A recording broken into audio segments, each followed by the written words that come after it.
지난주에 재미있는 이야기를 하나 읽었는데, 물론 제가 재미있다 그래서 제가 그 말을 전하는, 여러분들에게 전하는 이 시간, 그 이야기가 재미있게 들리지 않을 수 있어요. 왜냐면 저에게 특별한 좀 은사가 있는 거는 재미있는 이야기를 재미없게 할 수 있는 능력이 있어요. 대단한 재능이에요. 하나님께서 저에게 주신 놀라운 재능입니다. 호랑이와 개가 카드 게임을 하고 있었어요. 호랑이하고 개가 서로 카드 게임을 하는데 항상 호랑이가 이기는 거예요. 항상 호랑이가 이기는 거예요. 그러니까 개가 너무 이상하잖아요. 그리고 또 한편으로는 억울하잖아요. 그러니까 호랑이한테 물었어요. 뭐라고 물었냐면, 호랑아, 너는 어떻게 그렇게 항상 내 돈을 따가냐? 그 비법이 뭐냐? 라고 물었어요. 그러니까 호랑이가 아주 시큰둥하게 대답했어요. 별거 아니야. 그리고 대답했죠? 뭐라고 대답했을 것 같아요? 이렇게 이야기한 거예요. 너는 좋은 카드가 들어오면 본능적으로 꼬리를 흔들더라. 내 꼬리만 봐도 내가 무슨 카드가 들어왔는지 난 다 알게 되니까 내가 이기는 거야. 라고 이야기를 하는 거예요. 그렇죠. 여러분, 얼마나 놀라운 능력인가요? 이렇게 재미있는 이야기를 이렇게 재미없게 할 수 있는 능력이.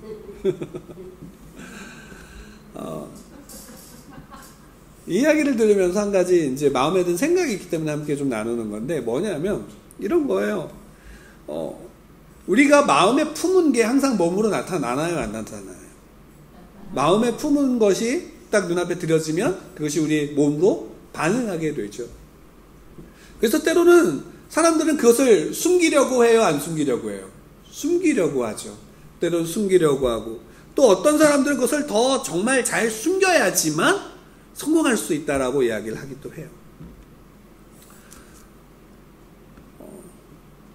그렇지만 어쨌든 사람들은 눈앞에 들어온 자기가 원하는 것이 눈앞에 있게 되면 그것으로 기뻐함이 드러나게 되고 또 그것을 추구하지요. 그렇게 나와요. 근데 여기서 한 가지 문제가 있는 거예요. 어떤 문제가 있을까요? 눈앞에 보여진 그것에만 어떻게 해요? 그러니까 어떻게 돼? 집중하게 되는 거예요. 우리의 삶이 그와 같지 않나요? 우리의 삶에 여러분들 무엇이 지금 내 눈앞에 있기를 원해요? 내가 원하는 것이죠. 마치 카드 게임이나 고스톱을 친다거나 할 때 내가 좋아하는 패가 내 앞에 딱 들어오면 어때요? 기분이 좋아요, 나빠요? 좋죠? 예, 그것으로 내가 그 게임에서 이겼다라고 생각을 하는 거예요. 그러니까 그건 마치 우리의 삶에도 마찬가지예요. 지금 여러분들 삶에 가장 필요한 게 뭘까요? 내 삶에 가장 필요한 게 뭘까요? 그렇죠? 돈이라고 생각하는 거예요. 많은 사람들이 그래요. 실제로 그래요. 돈이라고 생각해요. 제가 얼마 전에 미국 드라마를 하나 봤어요. 이 몇 년 전에 나온 건데, 저는 이제 그걸 좀 지금에서야 좀 보게 됐는데, 상당히 재미있는 드라마예요. 근데 이 드라마 내용이 뭐냐면 이거예요. 역시 드라마 내용을 얘기하니까 여러분들 눈이 반짝반짝거리고 있어요. 여러분, 이 드라마 내용은 아주 간단한데, 한 고등학교 교사가 있어요. 주인공이 교사예요. 근데 이 사람이 고등학교에서 화학을 가르쳐요. 화학을 가르치는데 어느 날 갑자기 암 선고를 받은 거예요. 폐암이 걸렸는데, 이 폐암이 걸렸는데 이게 수술할 수 없는 지경인 거예요. 그러니까 의사도 이제 거의 포기하다시피 하고 한 길게 살아야 2년 살 수 있습니다 라고 이야기를 한 거예요. 그러니까 이 선생님이 갑자기 고뇌에 빠지는 거예요. 자기가 살아왔던 그 삶을 되돌아보기도 하고 갑자기 죽음 앞에 서니까 절망하게 되는 그 모습 가운데 있는데 가족한테 알릴 수 없는 거예요. 그 사실을. 그리고 나서 고민하다가 이런 생각을 한 거예요. 그러면 내 가족한테 정말 필요한 게 뭘까를 고민한 거예요. 가족한테 필요한 게 뭘까? 그러니까 이 사람이 돈이다. 왜냐면 이제 집을 살려고 했으니까 집을 사고 대출을 받았고, 이 대출을 갚자면 아내 혼자 벌어서는 어떻게 할 수가 없고, 또 큰 아이가 이제 대학을 가야 되고, 이제 갓난장이 하나가 태어났는데, 이게 태어나서 대학을 졸업시키고 키우려고 하면 돈이 든다. 그러니까 돈이 필요하다. 돈을 벌어야 되겠다고 생각했어요. 근데 이제 길게 살아야 2년밖에 살지 못하는 고등학교 화학 선생이 어떻게 해야지 돈을 벌 수 있을까요? 이 사람이 그래서 돈을 벌려고 작정을 했어요. 근데 이 사람이 좀 특별한 게 있었던 게 뭐냐면, 이 화학 교사지만 대학에서 이 화학을 공부할 때 좀 깊이 공부한 사람이에요. 그러니까 화학에 대한 지식과 이런 모든 것들이 굉장히 아주 채워져 있는 사람이죠. 그래서 이 사람이 어떤 일을 했느냐? 우리나라가 아니고 미국이니까 자기가 가르쳐서 졸업했던, 근데 잘 공부는 안 했던 친구가 졸업하고 나서 어떤 일을 하고 있냐면 마약을 팔고 있었던 거예요. 그러니까 이 고등학교 선생이 이 친구하고 둘이 만나서 뭘 만들었을까요? 자기가 가지고 있는 화학 지식을 가지고 마약을 만든 거예요. 근데 그 마약이 엄청 소위 말하면 품질이 좋은 거예요. 그래서 그 마약을 파는 거예요. 그래서 마약을 팔고 여러 가지 사건들이 있었어요. 재미있는 사건들이 있었고 그랬는데 결국 셀 수 없을 만큼의 돈을 벌어요. 그리고 그 사건 중간에 가족들이 암인 걸 알게 돼서 치료도 받아요. 근데 거의 이제 수술을 받고 나서 완쾌가 된 상황까지 이르는 거예요. 이 사람이 그러면 마약을 더 이상 팔 필요가 있어요, 없어요? 없어요. 그래도 마약을 파는 거예요. 가족한테 숨기다가 결코 이제 아내한테 들키고, 또 이제 아내의 여동생의 남편이 마약 단속반이에요. 결국 이렇게 연결 여러 사건이 있어요. 근데 결국 돈을 벌어요. 셀 수 없을 만큼 벌어요. 근데도 이 사람은 멈출 수가 없어. 결국 그 일 때문에 자기의 동서가 죽어요. 그리고 이 사람은 계속 그 범죄자 집단에 머무르는 거예요. 그리고 결국 어떻게 되느냐? 자기가 셀 수 없을 만큼 벌었던 돈을 결국 가족한테는 10분의 1 정도밖에 못 가요. 근데 그것도 자기 손으로 직접 보내는 게 아니라 누군가의 손을 건너서 보내요. 직접 보내지 못해요. 왜? 가족들이 이제 그걸 받기 싫어하니까. 그리고 범죄로 번 돈이니까 미국은 특히나 그게 심한데 직접 가족에게 줄 수도 없는 거예요. 또 아들은 아버지를 그렇게 존경했는데 일상에 가장 소위 말하면 미워하는 존재가 돼버립니다. 결국 비참하게 마지막을 하죠. 그 드라마의 끝이 그래요. 근데 이야기가 바로 그렇지 않아요? 우리가 눈앞에 어떤 문제가 있으면 그 문제를 해결하기 위한 그 답이 뭐라고 생각할까요?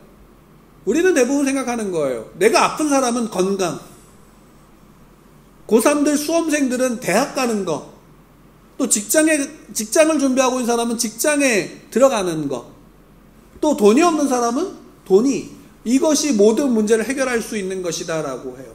그래서 그 돈을 추구하죠. 그래서 그 돈이 들어오면 기뻐요, 안 기뻐요? 기쁘죠. 즐겁죠. 근데 더 재밌는 게 있어요. 근데 내가 좋아하는 카드가 내 손에 들어오면 그걸로 기뻐서 그 순간 그 게임은 이겨요.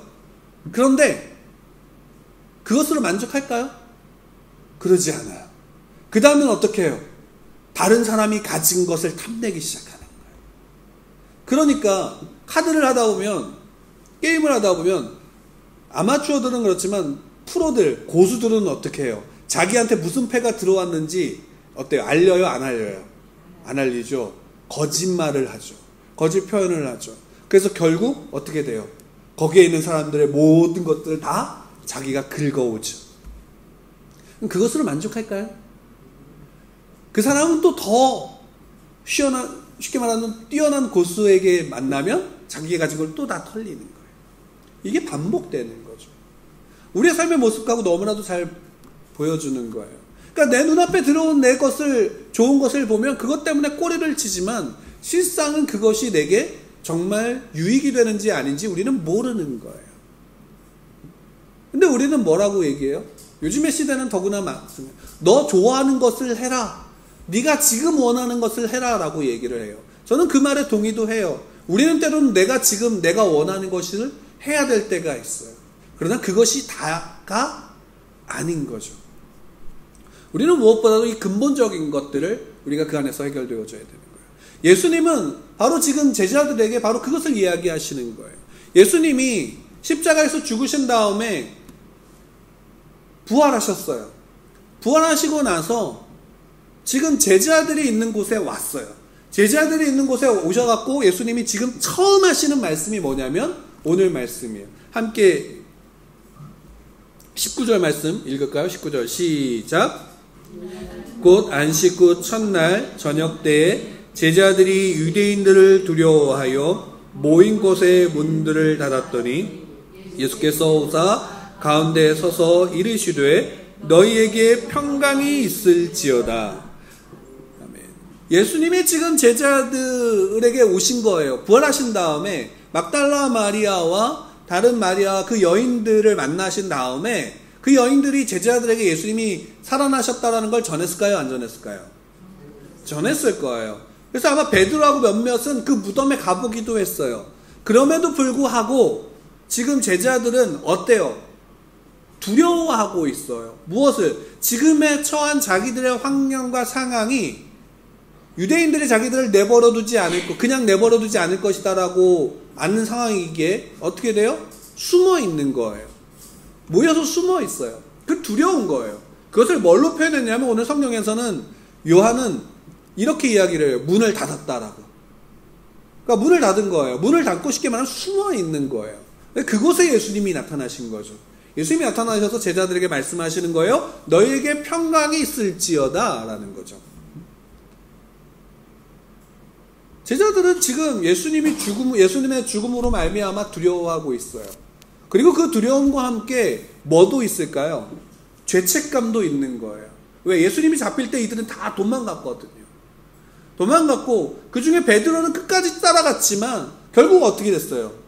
예수님을 부인하되 3번을 부인하는 거예요. 마지막 3번째 부인할 때는 뭐 어떻게 부인했어요? 저주하면서 부인하는 거예요. 그러니까 예수님을 지키되 끝까지 지켰다고 말했고 결코 예수님이 죽는 일은 결코 내가 일어나지 않게 막을 것이다 라고 했지만 결국에는 예수님이 잡히시고 끝까지 쫓아갔지만 결국에는 그 앞에서 저주하면서 부인하고 도망친 거예요. 그리고 이 두려움과 절망 속에 있던 제자 2명은 어떻게 해요? 엠마오로 다시 돌아가는 거예요. 또 그들 가운데 있었던 예수님이 잡히게 만들었던 사람은 누구예요? 그들 가운데 있었던 한 명의 제자예요.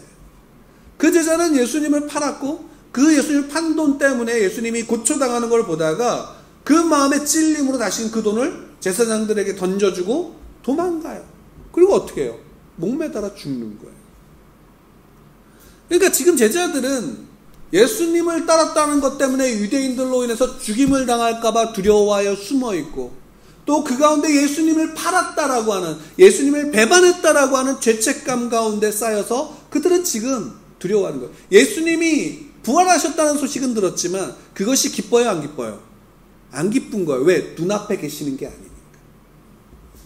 근데 예수님이 지금 그 제자들을 문을 닫고 숨어있는 두려워하는 그들에게 예수님이 나타나신 거예요. 그리고 말씀하시는 거죠. 너희에게 평강이 있을지어다. 그 다음에 예수님이 하신 말씀이 또 재미있어요. 왜? 두려워하는 거 아세요? 모르세요? 두려워하는 거 알잖아요. 숨어있는 것도 알잖아. 그러면 여러분 같으면 두려워하고 있는 자녀들이나 또 이런 가족들을 볼 때 뭐라고 말씀하시겠어요?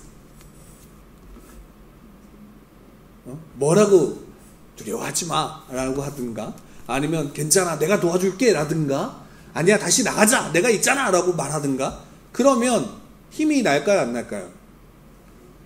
여러분들이 아마 힘이 안 날 거예요. 근데 아마 예를 들어서 여러분들이 큰 권력이 있거나 돈이 많거나 하면 그 사람들이 그렇게 힘을 얻을 수 있을까요 없을까요? 얻을 수 있을 거예요. 예수님은 지금 그렇잖아요. 그런 말씀을 해도 돼요 안 돼요? 예수님은 예수님은 그런 말씀 하셔도 되잖아요. 죽었던 분이 살아나셨잖아요. 죽었던 분이잖아요. 그분이 살아나셨어요. 그러니까 더욱더 제자들은 이제 예수님이 메시아이고 하나님의 아들이신 걸 더욱더 확실하게 믿을 수 있고, 그래 내가 나가자 너희들과 함께 할 거야 라고 해서 붙들고 끌고 나가면 제자들은 더 이상 두려워하지 않을 수 있었을 거예요. 근데 예수님이 지금 하신 게 뭐냐면 너에게 평강이 있을지어다 한 다음에 뭘 보여주셨냐면 손바닥과 옆구리를 보여주셨어요. 그것까지는 이해할 수 있어요. 왜? 예수님이 정말 살아나셨으면 뭐가 있어야 돼요? 그 흔적이 있어야 되니까, 흉터가 있어야 되니까, 상처가 있어야 되니까. 그래서 예수님이 보여주셨어요. 그리고 나서 더 말씀하신 게 뭐냐면 21절 말씀이에요. 함께 읽을까요? 같이 다시 한번 읽겠습니다. 시작. 예수께서 또 이르시되 너희에게 평강이 있을지어다. 아버지께서 나를 보내신 것 같이 나도 너희를 보내노라. 재밌는 거죠.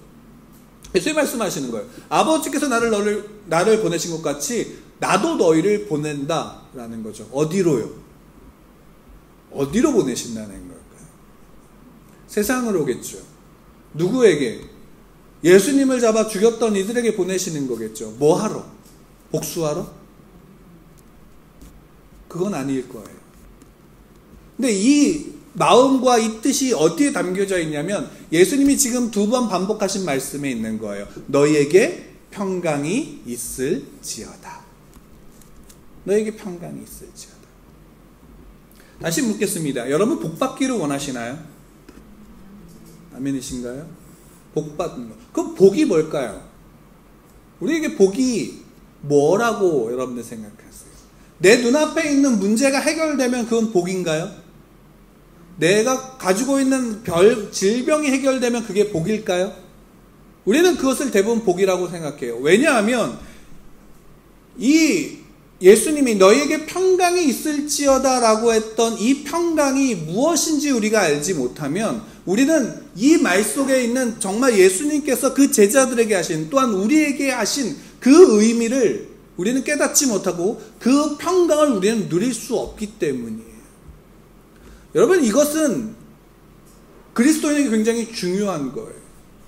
기독교인들에게 굉장히 중요한 거예요. 여러분, 기독교에 있어서 가장 중요한 것 중에 하나가 뭐냐면 평강이에요. 기독교는 평강의 종교예요. 그리고 은혜의 종교예요. 은혜와 평강이 하나님께서 그 하나님의 백성들에게, 하나님의 사람들에게 주시고자 하시는 거예요. 그리고 그것이 하나님의 복이에요. 은혜와 평강이 하나님의 복이란 말이에요. 그 은혜와 평강이 하나님의 복이어서 예수님은 지금 제자들에게 말씀하시는 거예요. 너희에게 평강이 있을지어다 라고요. 이 평강은 하나님이 그 백성들에게 주시고자 했던 것입니다. 그래서 이스라엘 백성들, 자기들이 하나님의 선택받은 백성들이라고 하는 이스라엘 백성들은 인사할 때 어떻게 인사하냐면 샬롬이라고 인사를 해요. 우리가 안녕이라고 이야기하는 것처럼, 안녕하세요라고 하는 것처럼 이들은 샬롬으로 인사를 해요. 이 샬롬이 바로 평강이에요. 평강. 평화와 평안과 평온, 모든 것들을 의미하는 이 평강이라고요. 그래서 이스라엘 백성들은 이 샬롬의 상태, 평화의 상태, 평강의 상태, 평안의 상태를 늘 소망해요. 그래서 서로에게 인사하는 거예요. 샬롬이라고. 그래서 어렸을 때 교회 다니신 분들이나 또는 교회를 좀 오래 다니셨던 분들은 이런 인사를 하시죠. 샬롬이라는 인사를 들어보신 적이 있을 거예요. 그것도 꼭 손가락을 이렇게 세워서 샬롬이라고 흔들면서 샬롬 이렇게 인사하죠. 그게 이 의미를 담고 있어요. 지금 예수님도 제자들에게 말씀하시는 거예요. 샬롬이라고 말씀하시는 거예요. 너에게 샬롬이 있을지어다 라고 말씀하시는 거예요. 너에게 평강이 있을지어다. 너에게 평안이 있을지어다. 너에게 은혜가 있을지어다. 너에게 평화가 있을지어다 라고 예수님이 말씀하시는 거예요. 이게 이스라엘 백성들에게 있어서 가장 중요한 의미이기 때문이에요. 이것은 단지, 이 샬롬은 단지 눈앞에 어떤 문제들, 일상에 우리가 부딪히는, 그래서 날마다 부딪혀서 우리에게 필요한 어떤 일상의 문제들의 해결을 말하는 것이 아니죠. 이것은 이스라엘 백성들에게 있어서 샬롬은 누구와의 관계를 이야기하는 거예요? 하나님과의 관계 안에서의 평화예요. 하나님과의 관계가 깨어진 상태에서는 평화가 있어요, 없어요? 없는 거죠. 그 하나님과의 관계가 회복된 상태에서 오는 하나님과 함께하고 하나님의 다스림 안에 있고 하나님의 법을 지키는 자들에게 하나님과의 관계 속에서 오는 평강인 거예요. 그 평강을 예수님이 지금 제자들에게 선언하시는 거예요. 왜? 제자들은 지금 평강이 없어요. 그들은 유대인들이 두려워요. 왜? 유대인들이 자기들의 스승인 예수님을 죽였으니까. 자신들이 하나님의 아들이라고 믿었던 예수를 죽였으니까. 그들의 칼이 자신들을 향해서 올 것이다라고 두려워하고 있는 것이고, 또 하나님의 아들을 자기들이 팔았다라고 생각한 죄책감 가운데 있는 그 죄책감 속에서 그들은 평강할 수 없는 거예요. 근데 그들에게 예수님이 말씀하시는 거예요. 부활하신 예수님이 말씀하시는 거예요. 너희에게 평강이 있을지어다. 부활하신 예수님이 그들에게 선언하시는 거예요. 왜? 부활하신 분이, 그 예수님이 평강을 선언하시는 것은 어떤 의미냐? 예수 그리스도가 부활하심으로 모든 구원의 사역이 어떻게 돼요? 완성이 되고, 끊어졌던 사람과 하나님의 관계가 예수 그리스도로 말미암아 회복되었다라는 것을 뜻하는 거예요. 너희들이 하나님부터 이스라엘 민족이기 때문에, 유대인이기 때문에 너희들에게 평강이 있는 게 아니야. 하나님과의 그 깨어졌던 관계가 나로 말미암아 이제 회복되어졌으니 나를 통한 자들, 나를 믿고 나를 영접한 자들에게 하나님의 평강이 임할 거야 라는 것을 예수님이 선언하시는 것이에요. 그래서 예수님이 어디에 나타나셨냐? 오늘 성경에 요한은 이야기해요. 그들 가운데 나타나신 거예요. 문이 닫힌 그곳에 그들 가운데 나타나서 그들 모두에게 그들의 삶의 중심에서 예수 그리스도가 선포하시는 거예요. 너희에게 평강이 있을지어다. 예, 그리스도인의 평강은 그 삶의 중심에 예수 그리스도로 말미암은 평강이에요. 왜? 그분으로 말미암아 누구와 화목되게 됐으니까? 하나님과 화목되게 됐으니까. 모든 사람은 이 평강을 소망하고요, 그 평강 안에 있는 복을 소망하고 있어요. 그 복을 원하고 그 복을 바래요. 그래서 자기가 평안하기를 원해요. 여러분, 소위 말하면 행복하게 살고 싶다라는 소망이 여러분들 있어요, 없어요? 있지요. 네, 그 행복하게 살고 싶다라는 게 무슨 의미예요? 결국 내 삶에 평강이 임하고 평안 가운데 살고 싶은 거잖아요. 근데 우리가 우리의 삶 속에서 평강과 평안을 소망하지만 그 평강과 평안이 어디로부터 온다라고 믿고 있는 건가요? 우리가 먼저 알아야 될 것은, 늘 이야기하지만 우리가 먼저 알아야 될 것은 이 세상을 창조하신 분이 누구인가요? 하나님이시잖아요. 이 세상의 창조는 하나님으로부터 이루어진 거예요. 달리 얘기하면 하나님이 근원이 되셔서 창조를 시작하셨고, 하나님이 근원이 되셔서 창조가 완성이 된 거예요. 이 땅에 있는 흙과 이 땅에 있는 공기와 물과 나무와 풀과 동물들과 우리 사람들은 하나님이 근원이 되지 않으면 살 수 있어요, 없어요? 살 수 없는 존재들인 거예요. 그 근원으로부터 끊어지면 그것은 곧 뭘 이야기해요? 죽음을 이야기하는 거예요. 그 하나님이 모든 창조물, 이 땅에 있는 이 지구의 온 우주의 모든 것들에 평강이 되시는 거예요. 하나님이. 근데 사람이 죄를 지었다라는 게 뭐예요? 사람이 죄를 지었다라는 것은 그 근원 되신 하나님을 끊어버리고 누가 하나님이 되는 거예요? 자기가 하나님이 되는 거예요. 달리 얘기하면 그 평강이 하나님이셔야 되는 게 아니라 평강이 누가 돼야 되는 거예요? 내가 돼야 되는 거예요. 내가 평강하게 돼요. 근데 사람이 평강하게 되려면 필요한 게 있어요. 뭐가 필요해요? 먹고 사는 문제가 필요해요? 안 필요해요? 먹고 살아가야 되는 문제가 있으니까 먹고 살기 위한 식량이 필요한 거예요.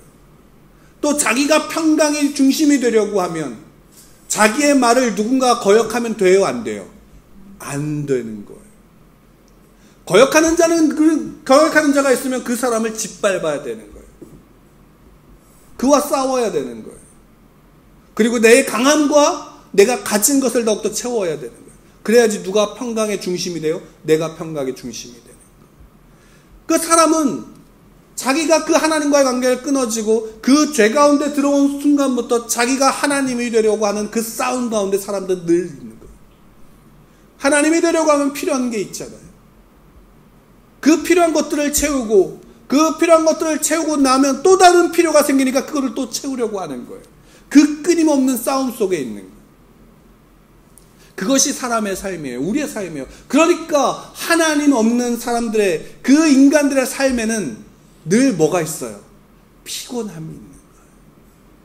늘 피곤함이 있고 달리 표현하면 늘 찌들게 사는 거예요. 삶에 찌들어가는 거예요.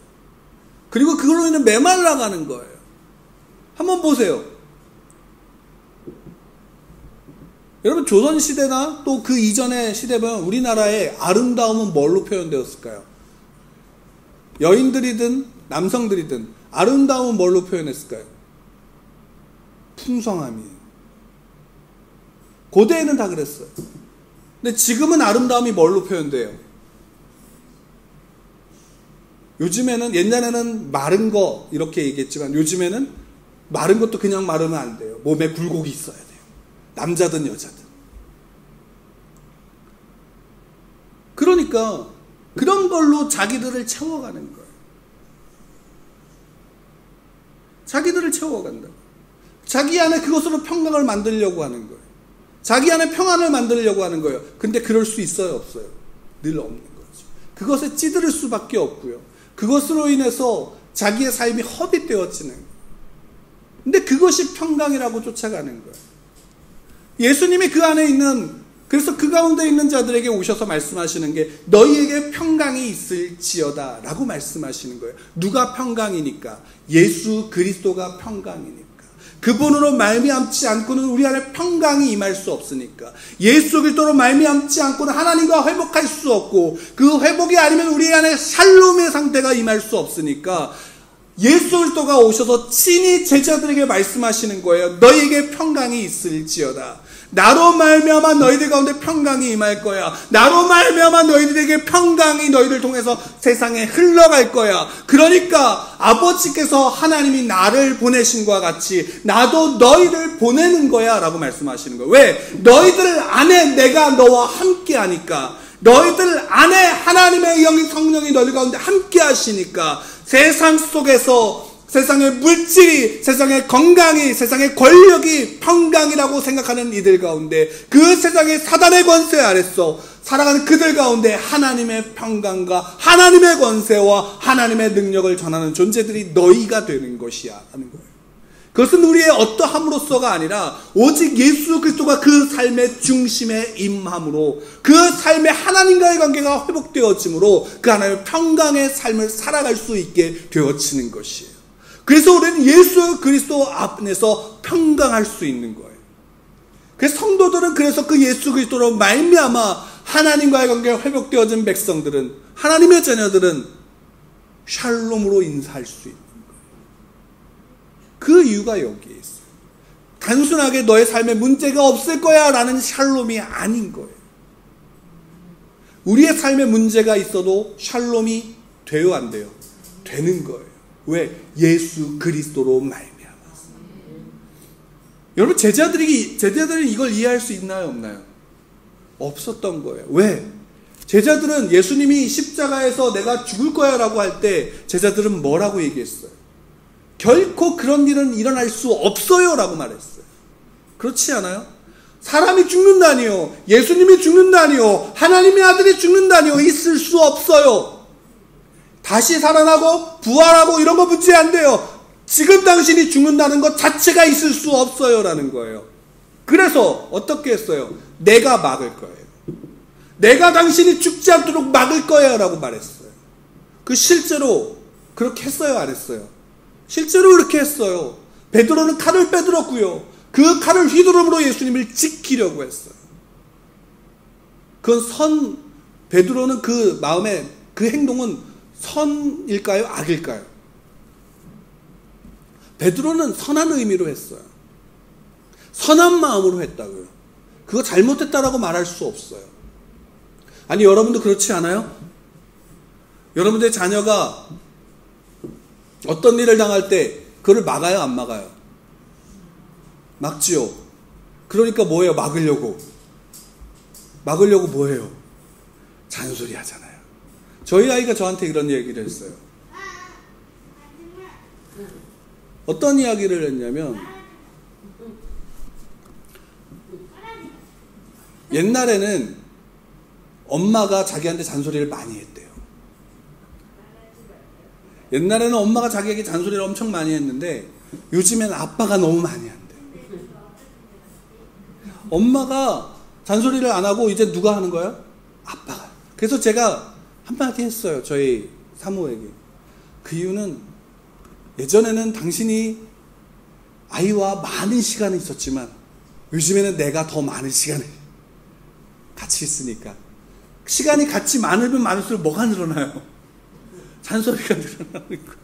왜요? 다칠까봐. 왜요? 이 아이에게 이게 필요하다라고 생각하니까. 사랑하는 마음이니까. 근데 정작 본인에게는 그게 싫은 거죠. 그 마음도 알아요. 그렇죠. 왜? 근데 이거는 아이에게 필요하다라고 얘기한 거는 그 마음의 잔소리는 누가 생각한 거예요? 내가 생각한 거죠. 정말 그 아이의 삶의 인생에 가장 중요한 게 뭘까요? 여러분들 그리스도인이라면 여러분들 뭐라고 얘기할 수 있어야 돼요? 여러분들 하나님을 믿는다면, 성도들이라면 너의 삶에 가장 중요한 것은 공부하는 거야. 너의 삶에 가장 중요한 것은 건강이야. 너의 삶에 가장 중요한 것은 돈을 버는 거야 라고 말할 거예요. 우리가 그리스도인이면 우리의 삶에 가장 중요한 것은 누가 되는 거예요? 예수 그리스도가 되어야 돼요. 하나님이 되어야 된다고요. 왜? 하나님 안에, 예수 그리스도 안에 그분과 함께 할 때 우리는 참된 평강 가운데 거할 수 있기 때문이에요. 근데 그렇지 않고 우리는 믿음이 있다라고 하면서, 기독교인이라고 하면서, 신앙이 있다고 하면서 뭐가 더 중요해요? 돈이 중요하다라고 말하잖아요. 성공이 중요하다라고 말하잖아요. 권력이 중요하다라고 말하잖아요. 건강이 중요하다라고 말하잖아요. 예수님은 지금 그 가운데서 말씀하시는 거예요. 너희의 삶의 중심에 내가 너희와 함께 할 거야. 그러니 너희들에게 평강이 임할 거야. 라고 말씀하시는 거예요. 근데 그것을 우리는 때때로 너무 쉽게 잊어버리는 거예요.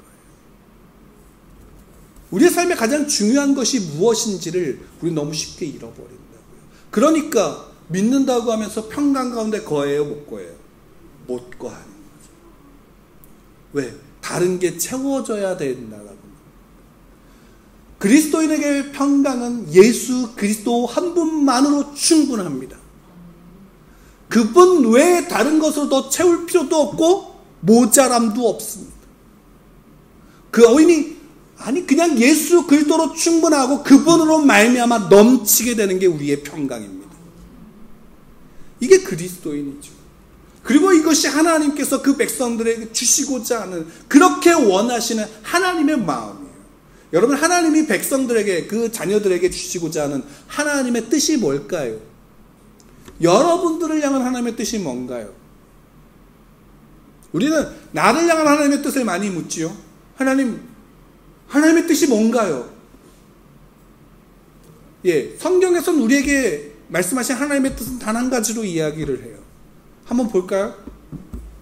민수기 6장 24절부터 26절 보도록 하겠습니다. 앞에를 보셔도 되고요. 성경을 찾으시면 더 좋습니다. 민수기 6장 24절부터 26절 함께 읽을까요? 같이 읽겠습니다. 시작. 여호와는 내게 복을 주시고 너를 지키시기를 원하며 여호와는 그의 얼굴을 내게 비추사 은혜 베푸시기를 원하며 여호와는 그 얼굴을 내게로 향하여 드사 평강 주시기를 원하노라 할지니라. 하나님이 모세를 통해서 아론에게, 제사장인 아론에게, 이스라엘 백성들에게 가르쳐준 축도예요. 축복 기도라고요. 하나님이 이스라엘 백성들에게 주시고자 하는 게 여기에 뭐라고 나타나요? 여호와는 내게 복을 주시고. 여호와는 우리에게, 그 백성들에게, 그 자녀들에게 주시고자 하는 게 뭐예요? 복이에요. 그리고 그 복은 뭐예요? 평강인 거예요. 그 복이 평강인 거예요. 누구의 통치 아래? 하나님의 통치 아래. 하나님의 다스림 안에 하나님의 법을 지키는 하나님의 백성들은 그 하나님이 함께 하심으로 평강을 누리는 거예요. 그리고 그것이 예수 그리스도로 말미암아 우리 가운데 그 모든 열방을 향해서, 모든 민족을 향해서 하나님이 말씀하시는 거예요. 왜요? 여러분, 하나님이 이스라엘 백성들을 택하셨을 때도 마찬가지예요. 아브라함을 택하셨을 때 하나님이 아브라함에게 뭐라고 말씀하셨어요? 너는 복의 근원이 될 거예요. 왜? 너로 말미암아 모든 열방과 모든 민족이 복을 받을 거야. 여러분, 우리가 이 땅 가운데 예수 그리스도가 오심으로 우리에게 뭘 전하셨어요? 하나님의 평강을 주시는 거예요. 하나님의 구원의 평강을 주시는 거예요. 그 평강은 하나님의 은혜이며 하나님의 복인 겁니다. 그리고 그 가운데 우리에게 또한 동일하게 말씀하시는 게 뭐예요? 하나님이 아버지가 나를 보낸 것 같이 나도 너희를 보낼 거야. 우리가 어떤 능력이 있어서일까요? 우리가 예수 그리스도의 부름을 받아서 세상에 내보내질 때 우리가 세상에서 할 수 있는 뭔가 특별한 것이 우리에게 있기 때문에 이런 말씀을 하실까요? 아니죠. 아무런 능력이 없어요. 그러나 모든 걸 가졌어요. 뭐예요? 예수 그리스도인 거예요. 예수 그리스도가 그분의 그 삶의 중심 가운데서 그 제자들과 그 백성들과 그 모든 하나님의 자녀들과 함께 하심으로 그들이 세상에서 하나님의 복이 그들을 통해서 세상에 흘러가게 하고 하나님의 평강이 없는 세상 속에서 바로 그 자녀들을 통해서 증명되고 증거되고 선언되어지는 거예요. 그게 저와 여러분들인 거예요. 여러분들 한 분 한 분이 바로 그러한 존재인 거예요. 나는 칼이 없어요. 나는 돈이 없어요. 나는 건강이 없어요. 나는 배운 게 없어요가 예수님이 원하시는 바가 아니에요. 예수님이 원하시는 것은 너희들의 삶의 중심에 내가 있다라는 거예요.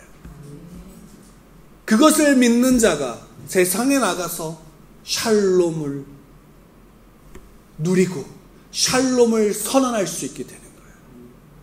그래서 사도 바울은 모든 서신서 속에서 이야기하는 거예요. 너희들에게 주의 은혜와 평강이 너희에게 임할 것이다. 너희들과 함께 한다라고. 사도 바울은 그렇게 편지에 쓰는 거예요. 왜? 사도 바울의 그것은 단지 너희들의 삶의 일상의 삶에서 문제가 없이 잘 지낼 거야 라는 인사가 아니라 너희들의 삶에 예수 그리스도가 중심이 되고 그분이 함께하는 평강과 그 은혜가 너희들 가운데 있어 라는 선언인 거예요. 여러분, 그것을 통해서 본다면 지난 2019년에 지난 시간들이 우리에게 무엇이 될까요? 때로는 우리가 스스로 되돌아볼 때 절망하고 좌절하고 요것밖에 안 했어라는 어떤 실패감에 젖을지도 모르지만 그러나 그 속에서 1년 동안 하나님이 우리에게 분명하게 보여주신 것, 예수 그리스도가 우리에게 분명하게 선언하신 것, 내가 너와 함께한다라는 말씀인 거예요. 그리고 그 말씀이 우리 가운데 지금 평안을 주시는 거예요. 평강을 주시는 거예요. 이 평강이 내년은 어때요? 더 나은 삶의 발걸음을 뛸 수 있다라고 우리에게 말씀하시는 거죠. 여러분, 오늘이 2019년의 마지막 주일이에요. 52주가 벌써 다 지나갔죠. 이 마지막에 우리가 이야기할 수 있는 게 뭐예요? 우리는 우리의 마지막 가운데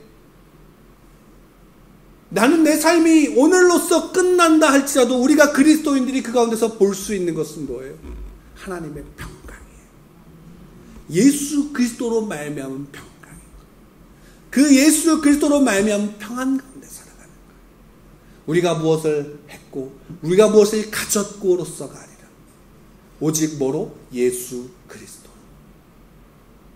제가 얼마 전에 들은 찬양의 가사 중에 이런 게 있어요. 그 찬양의 가사가 이런 내용을 담고 있어요. 십자가를 보면 내 죄가 보이고, 십자가를 보면 내 의의 실패가 보이고, 근데 십자가를 보면 넘치는 용서가 보이며, 십자가를 보면 넘치는 은혜가, 평강이 보인다. 예수 그리스도 그분이 우리로 그 복을 죄와 사망의 법 안에 있던 생명과 성령의 법으로 옮기시고 그 평강을 누릴 수 있도록 우리를 인도하시는 것입니다. 여러분, 세상을 보시면서 무엇이 보이십니까? 여러분, 세상을 보시면서 무엇이 보이십니까? 세상을 보면 혼돈과 절망과 좌절과 실패가 보일 겁니다. 그리고 세상의 어떤 뉴스든 어떤 소식이든 다 마찬가지입니다. 아무리 좋은 것이 그 가운데 있다 할지라도 그것이 내게 미치지 못합니다. 그런다 또한 여러분, 세상을 보시면 여러분들을 통해서 여러분들의 삶의 중심에 함께 하시는 예수 그리스도로 말미암아 평강을 보시기를 바랍니다. 여러분들 안의 중심에, 삶의 중심에 함께 하시는 예수 그리스도로 말미암아 평강, 여러분들로부터 흘러갈 세상을 향한 하나님의 평강을 보시기를 바랍니다. 그리고 담대하십시오. 여러분들의 평강을 뺏을 자가 이 땅에 없습니다. 여러분들의 생명을 뺏을 자도 없습니다.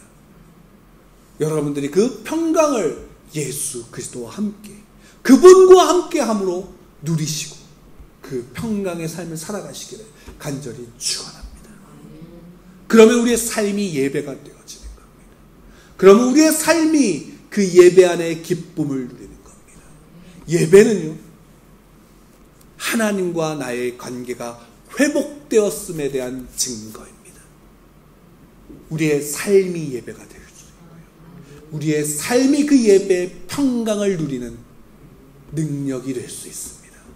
여러분, 그 예배 가운데서 올해도 누리신, 아니 올해 누리지 못했던 더 놀라운 은혜를 삶을 통해서, 또 우리가 드리는 예배를 통해서 누리시고 소망하시고 기대하시며 내년을 보십시오. 오늘을 사십시오. 그리고 그 안에서 예수 그리스도를 느끼시길 바랍니다. 예수 그리스도와 함께함을 느끼시고 함께함을 선언하시며 함께하심을 드러내시기를 간절히